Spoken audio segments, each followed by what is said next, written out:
Halo semuanya, selamat datang kembali di video analisa harian XAUUSD bersama Mandana. Dan ini adalah analisa harian XAUUSD pada hari ini tanggal 20 Juni 2025, hari Jumat, yang dimana ini adalah minggu terakhir di minggu ketiga bulan Juni 2025. Seperti biasa, jika kalian semua suka dengan videonya, jangan lupa like dulu videonya, subscribe bagi belum subscribe, video kalian lonceng, dan di share. Jadi sebenarnya di sini mungkin salah satu video analisa paling cepat ya kayaknya. Karena bisa saya katakan tidak ada update sama sekali untuk di XAUUSD di sini, jujur ya. No update sama sekali. Jadi kalau sekiranya kalian itu trading XAUUSD sekarang, jujur ini bakal menjadi hal yang lumayan rumit ya. Kalau dari segi fundamentalnya, kalau bisa saya katakan untuk update-nya adalah untuk masalah Iran dan Israel, ya mereka memang masih dar-der-dor. Permasalahannya cuma satu, Amerika sekarang ya. Berita terbaru bahwa Trump ada rencana untuk menyerang Iran dalam kurun waktu 2 minggu. Berarti kalau dalam kurun waktu 2 minggu, berarti kemungkinannya adalah di bulan Juli. Kalau 2 minggu pas, itu berarti adalah tanggal 4 Juli, yang dimana itu adalah hari kemerdekaannya Amerika. Ya, itu kan within 2 weeks ya, dalam kurun waktu 2 minggu. Nah, di dalam kurun waktu 2 minggu tersebut, sekali lagi Trump memberikan one last chance untuk supreme leader di Iran untuk apa ya, bukan menyerah sih, lebih bahasanya itu ngomong masalah nuclear weapon dengan Amerika. Jadi Trump ini sekarang mode negosiasi memang ya. Masih mementingkan negosiasi dulu, semoga Iran itu tetap mau dengan perundingan dengan Trump masalah nuklir dan sebagainya. Nah, kalau sampai ya dikasih kurun waktu 2 minggu, ya terakhir beritanya dikasih kurun waktu 2 minggu ya. Kalau dalam waktu 2 minggu kemudian itu tidak ada kejelasan masalah masalah apa namanya nuklirnya itu, maka hal terburuknya adalah ya Amerika bakal bisa benar-benar ikut campur ke dalam perang antara Israel dengan Iran. Itu aja sih. Untuk di sini malah ini dibilang Iran katanya sedang membuat bom di Fordo gitu. Nah, ini pokoknya di sini masih banyak banget apa kata-katanya, bahwa banyak yang bilang ada yang membuat panas, ada yang bikin enggak gitu kan. Nah, di sini sekali lagi untuk di XAUUSD, karena itu adalah aset safe haven, kalau semisalnya tidak ada kelanjutan masalah perang apapun itu ya, ini tetap tidak akan menarik ya, ini tidak akan menarik untuk dibeli. Memang overall kita adalah buy, tetapi untuk masalah kemarin berita yang paling hangat adalah suku bunga ya. Suku bunga masalahnya adalah nadanya hawkish. Untuk di sekarang potong tetap 2 kali, di tahun depan hanya cuma sekali gitu ya. Jadi itu nada hawkish yang sebenarnya memberatkan XAUUSD naik. Tetapi tetap ya overall kita itu tetap bullish, tidak menjadi halangan sebenarnya untuk tetap nge-buy di XAUUSD, oke? Nah, ingat sekarang sudah hari Jumat ya. Sekarang sudah hari Jumat. Kita tidak tahu apa yang bakal terjadi di hari Sabtu dan Minggu ya. Apakah tiba-tiba Iran misalnya kalau ada leak apa namanya? Leak untuk misalnya beneran Amerika itu benar-benar ikut campur masalah Iran dengan Israel gitu kan. Kemungkinan ya bisa aja Sabtu Minggu itu terjadi yang namanya ya fasilitas Amerika yang ada di Israel bisa aja diserang sama Iran. Itu ya. Bisa aja diserang sama Iran. Lagi kita nggak tahu apa yang bakal terjadi di hari Sabtu Minggu ya. Oke. Untuk hari ini kita nggak ada news apapun. Market USD sudah open normal. Sekali lagi saya ingatkan, sekarang sudah hari Jumat. Sabtu Minggu kita nggak tahu, entah dari Trump, entah dari Iran sendiri ataupun Israel sendiri, kita tidak tahu apa yang bakal terjadi ya. Sebenarnya ya, XAUUSD itu dilema masalah kalau sudah geopolitik ini sebenarnya dilema untuk di XAUUSD. Kenapa? Karena XAU sebagai safe haven asset dan USD juga sebagai safe haven asset. Jadi kalau USD-nya turun gara-gara memang permintaan aset safe haven-nya turun, XAU juga bisa bergerak turun. Jadi korelasi antara XAU dengan USD bisa aja bergerak positif. Karena kan biasanya XAU USD itu pergerakannya pasti negatif, ya kan? XAU naik berarti USD-nya turun dan begitu sebaliknya. Kalau sudah masalah geopolitik ini bakal susah kalian nyari korelasinya, ya. Oke, sekarang kita lihat dari segi weekly. Oke, ya. Ingat, weekly sudah tes 3357. Ya. Ini sudah tes di 3357. Ini tidak akan valid jika semisalnya hari ini, hari Jumat, penutupan candle weekly itu tutup di bawah 3350. Ataupun semisalnya ini low minggu ini ya. Low minggu ini adalah ada di harga 3347. Jadi otomatis kalau ada penutupan harga di bawah low kemarin yang sudah dibuat di harga 3347, otomatis harga akan masuk lagi ke dalam zona area sideways.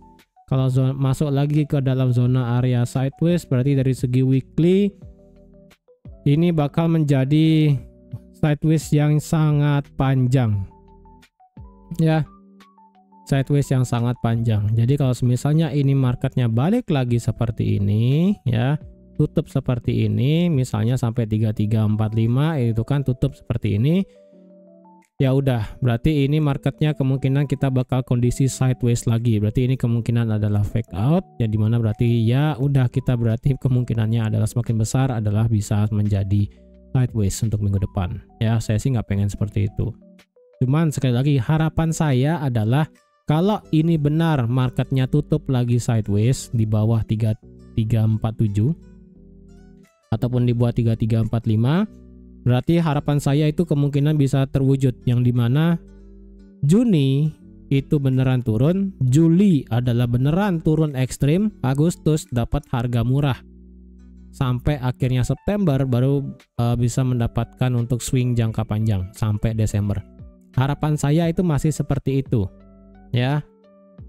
Ini hanya seasonality aja dan dibantu dengan adanya potong suku bunga The Fed di September, ya. Lagi yang saya inginkan adalah Juni Juli memang marketnya turun, kemudian Agustus dapat harga murah, kemudian dari Agustus itu bisa di long sampai akhir tahun 2025, ya. Berarti dari bulan 8 3 bulan itu bisa 3-4 bulan bisa ditahan untuk long.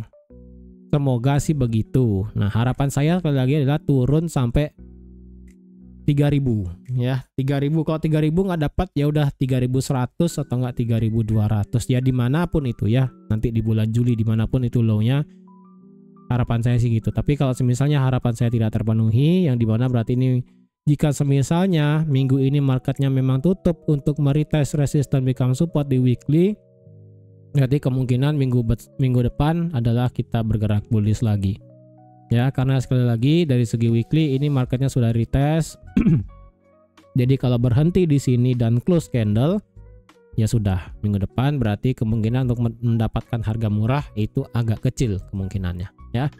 Dari segi daily sekarang, dari segi daily kalau dilihat ya kalian bisa lihat sekali lagi ini adalah low, ini adalah high. Ini marketnya kemarin sudah kena 61,8, ya kan? Kemudian marketnya reject lumayan tinggi sampai ke 3387. Sorry, enggak juga sih. Oh, turun dulu ya, sorry. Marketnya naik dulu, naik dulu kemudian turun kemudian berhenti. Jadi dari segi daily ini marketnya ngebuat doji lagi, tidak memberikan kita kejelasan mau kemana arahnya, ya. Kemudian dari segi daily sepertinya ini benar-benar akan menciptakan yang namanya bearish divergence secara daily, ya. Ini kemungkinan bearish divergence valid. Kalau ini bearish divergence valid secara daily, maka next target paling possible adalah sampai 3250. Yang dimana ini adalah 1272 dan 1618 adalah low di 3200. Yang sudah saya katakan kemungkinan adalah nge-sweep di low 3200-nya. Itu berarti ya target jika semisalnya ini benar secara daily bearish divergence, kemudian secara stokastik ini juga drop di bawah 50, ya udah, berarti harapan saya bisa terpenuhi, dapat harga murah untuk benar-benar ditembak jauh ya. Tapi sekali lagi ini masih secara teknikal ya. Secara geopolitik apakah mendukung? Ya saya tidak tahu.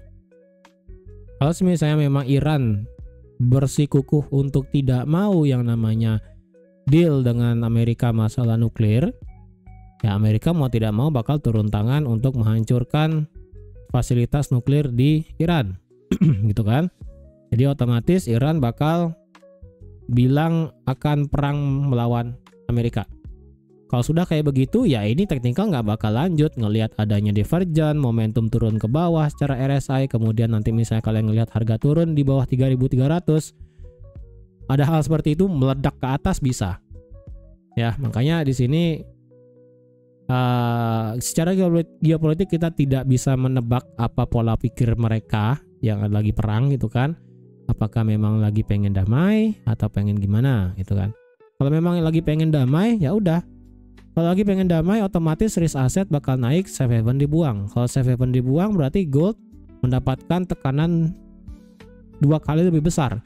Yang pertama dari komen Jerome Powell otomatis dan juga suku bunganya, dan ditambah dengan adanya kemungkinan perundingan damai antara Israel dengan Iran. Ya, kalau udah ada dua itu, ini bakal drop abis-abisan lumayan. Dan berarti secara teknikal bisa sampai 3.200. Ya, sekali lagi faktor ini buat turun adalah tidak ada kelanjutan dengan geopolitik, kemudian dan yang paling parah adalah kemarin suku bunganya oleh the Fed ya. Jadi bensinnya ini sekarang masih satu sama sih, tapi masih lebih berat untuk ke bawah sebenarnya. Kecuali ada berita baru untuk masalah perang, ini baru bakal berat ke atas. Oke, jadi harap diperhatikan. Dan open posisi saya pribadi yang ada di harga 3355 dan di 3350, jujur ini sudah kena BE ya. Barusan banget sudah kena break even di 3355. Di 3356. Tapi so far saya sudah close sebagian, ini tinggal dikit doang sih ya. Yang saya sisain itu cuma sedikit doang, jadi tidak menjadi masalah. Jadi ya udah, kalau ini marketnya turun ya udah sih. Makanya kemarin pada saya live itu kan tidak saya bilang juga ini kemungkinan bisa swing jauh, jujur ya, rada susah itu doang sih. Apalagi daily-nya di sini kita sudah breakout, retest, dan ini kemungkinannya bisa turun. Kalau dari segi daily ya, kalau kita ngelihat dari segi daily sekarang, potensial marketnya untuk turun sampai mana? Bisa sampai sini. 3331 sampai 3330 karena ini merupakan resisten become support yang ada di daily. Ya. Ini adalah resisten become support yang ada di daily. Karena ini daily di retest, berarti targetnya adalah bisa sampai daily sampai sini. Tapi nggak tahu apakah memang benar sampai sana. Ya kita lihat aja ya. Secara H4 kalau dilihat berarti ini marketnya masih dalam kondisi turun ke bawah. Dengan kondisi ini marketnya masih di dalam channel tidak keluar sama sekali ya. Kalian bisa cek sendiri, ini marketnya masih di dalam channel. Sebentar, kayaknya ini seharusnya sudah keluar sih ya.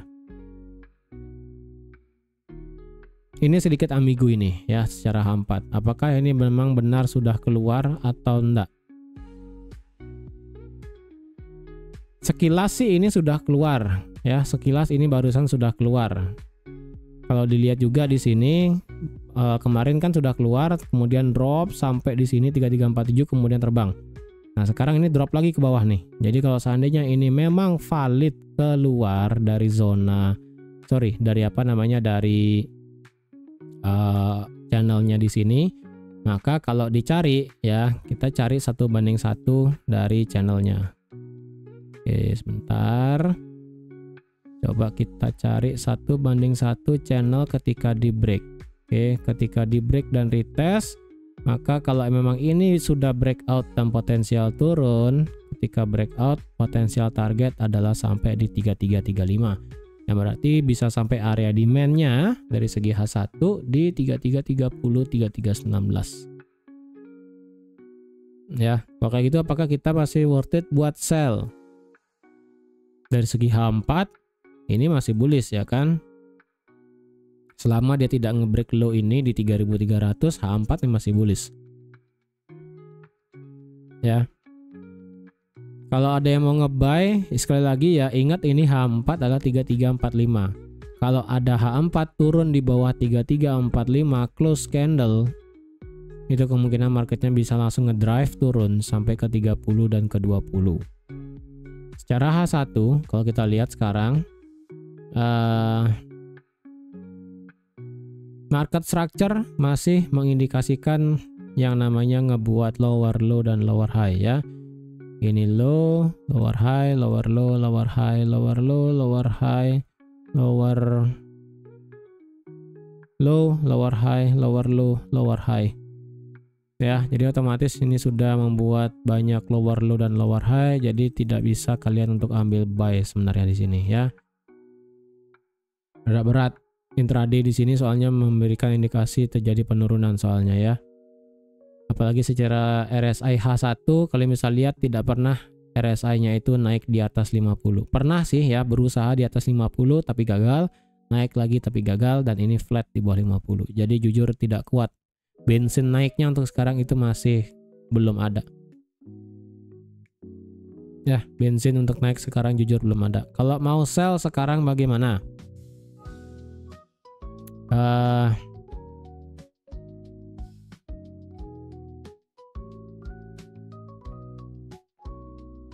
Kalau bentar ya, kayaknya di sini saya ada ngelihat sesuatu sih.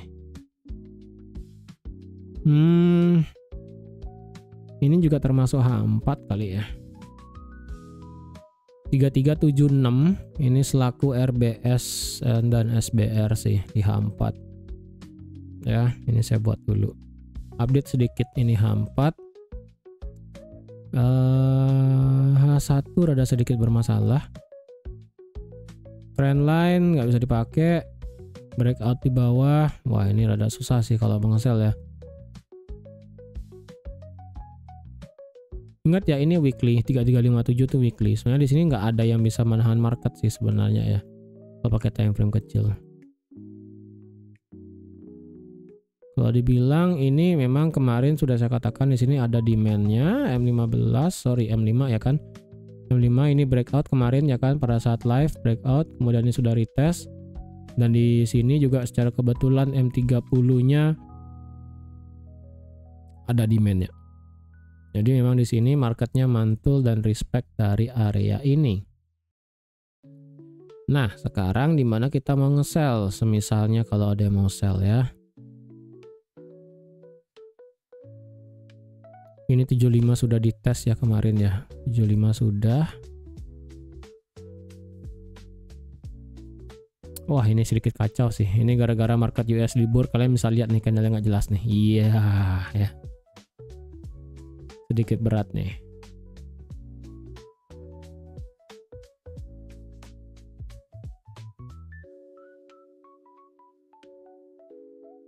Ini break ya. Ini berat sih ya, berat nih kalau ada yang mau nge-sell jujur nih.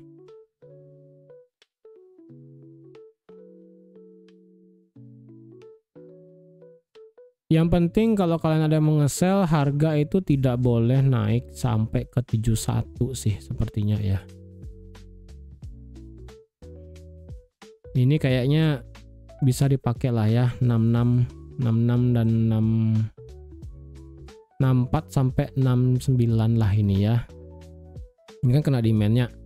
Jadi kalau ini nanti naik sampai sini, kalian gede buat sell, boleh lah.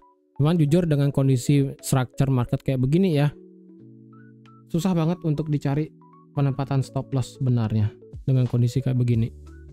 Ini ribet banget ya. Ini ribet banget. Ini sudah ada H4, ini daily gitu kan. H1 juga nggak ada yang clear di mana support resistennya gitu kan. Ini juga H4 dan H1 jadi satu sih ya. 76 dan 75 di situ. Kalau ada yang mau nge-sell ya, menurut saya sih lebih prefer nge-sell di bawah 45 kayak begini. Target bisa sampai bawah. Ya, memang tadi H4 ini kan potensial buat retest tadi dari trend gininya ya kan. Ini kalau dilihat berarti potensial buat retest ya.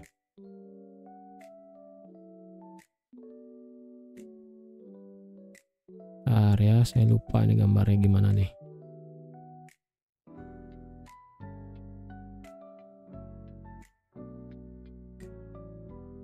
Ya, ini kan potensial retest lagi dikit nih. Retest lagi dikit. Kemungkinan sih antara untuk nge-sell ya, range-nya adalah dari 64 sekali lagi atau enggak 63 ya, mentok sampai 70.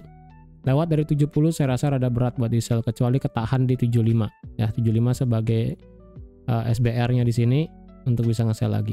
Jadi range untuk bisa nge-sell dari 63, 64, 65, 66, 67, 68, 69 di sana. Ya, selaku ini juga bisa kemungkinan retest, nanti bisa ambil sell kalau ada yang mau.